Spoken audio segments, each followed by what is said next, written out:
Assalamualaikum warahmatullahi wabarakatuh. Perkenalkan, saya Ayu Absareni. Saya berasal dari Rumah Sakit Umum Dr. Haji Yusuf SK, Provinsi Kalimantan Utara. Di sini saya akan memberikan edukasi tentang pemberian ASI. Apa yang dimaksud dengan ASI eksklusif? ASI eksklusif adalah pemberian ASI saja pada bayi sejak 0 sampai 6 bulan tanpa penambahan apapun. Air juga tidak, karena lambung bayi sangat kecil. ASI saja sudah memenuhi seluruh kebutuhan gizi bayi secara sempurna, sebab ASI merupakan komponen nutrisi yang komplit. Oke Bu, jadi saya jelaskan agak detail ya Bu ya. Jadi ASI itu adalah air susu ibu. Jadi makanan suplemen buat bayi yang kandungan itu komplit. Nah, itu tuh cukup sama kebutuhan bayi sehingga nanti bayi tuh tumbuh dan berkembang secara sempurna dan baik ya Bu. Itu ASI. Apa saja keunggulan ASI dibanding susu formula? Di dalam ASI terdapat imunomodulator, yaitu membantu perkembangan sistem kekebalan tubuh, kemudian enzim pencernaan, membantu bayi mencerna lemak sehingga bisa diserap dengan baik, kemudian faktor pertumbuhan, yaitu mendorong pertumbuhan sel saluran cerna, saluran pernapasan, dan sel saraf. Kemudian ada faktor perlindungan yang terdiri dari laktoferin, antibodi, lisosim, dan oligosakarida. Kemudian tidak lupa vitamin B12 dan faktor pengikat folat yang bertujuan untuk membantu meningkatkan penyerapan zat besi. Terus tuh manfaat ASI itu banyak Bu.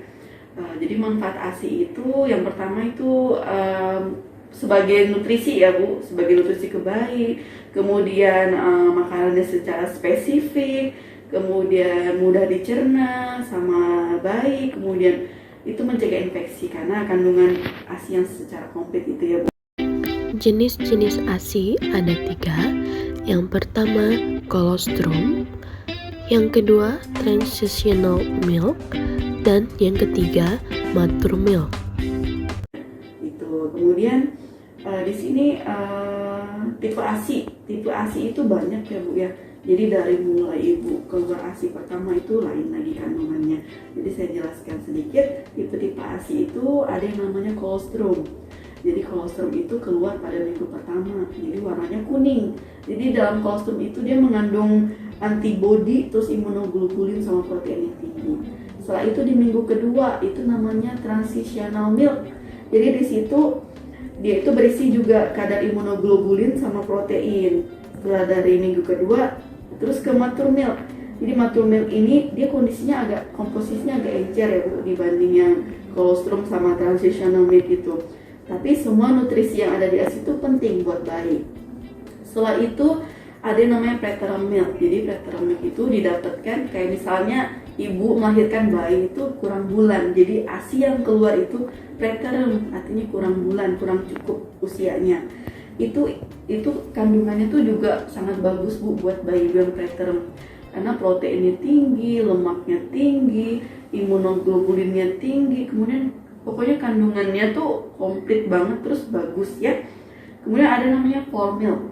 Jadi formil ini tuh dihasilkan saat mulai menyusui. Jadi kayak misalnya baru mulai, jadi ASI yang keluar pertama itu formil. Nah kemudian nanti kalau sudah mau selesai itu namanya hin milk. Jadi kalau misalnya ibu mau anaknya berat badannya cukup cepat naiknya, jadi perasan terakhir Bu. Jadi dia memang warnanya itu agak kental dibanding yang formil. Jadi hin milk itu didapatnya pas ASI yang mulai terakhir. Jadi kayak gitu ya Bu ya. Itu tipe-tipe ASI. Cara penyimpanan ASI perah dan pemberian ASI perah harus diperhatikan dengan baik-baik. Jangan sampai merusak ASI tersebut. Tidak lupa, sebelum melakukan pemerah ASI, cuci tangan terlebih dahulu dan cuci alat pumping. Tidak lupa untuk menyimpan ASI di botol kaca dan kemudian taruh di kulkas dahulu baru ke freezer. Karena perubahan suhu drastis bisa merusak nutrisi ASI. Dalam pemberian ASI perah, kita menggunakan prinsip LIFO, yaitu last in first out. Kemudian, pada saat pengantaran ASI ke rumah sakit, jangan lupa untuk menggunakan color bag sehingga nutrisi ASI tidak akan rusak. Banyak ibu-ibu merasa tidak cukup dalam pemberian ASI. Berikut adalah tanda-tanda bayi cukup dalam meminum ASI. Kayak mana kita mau tahu nih anak kita nih cukup penggunaan ASI-nya. Jadi dilihat nih Bu, ibu satu hari lihat anaknya kencingnya itu 6-8 kali. Kemudian ada nggak kenaikan berat badan setiap hari? Jadi kalau misalnya di teori ini sih 20-40, yang penting ada kenaikan berat badan setiap hari. Kemudian di minggu pertama itu kan biasanya bayi lahir berat badannya turun dulu nih. Nanti minggu pertama kalau misalnya ASI-nya terpenuhi, pasti nanti balik ke timbangan sebelumnya ya Bu ya. Itu.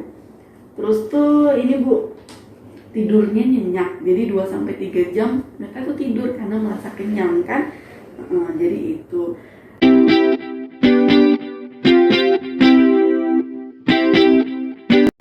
Mungkin ini aja Bu edukasi saya. Ibu ada nggak yang mau ditanyakan kepada saya?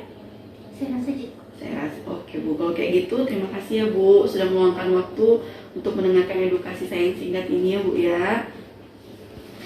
Sekian edukasi pemberian ASI. Saya ucapkan terima kasih. Lautara di hati.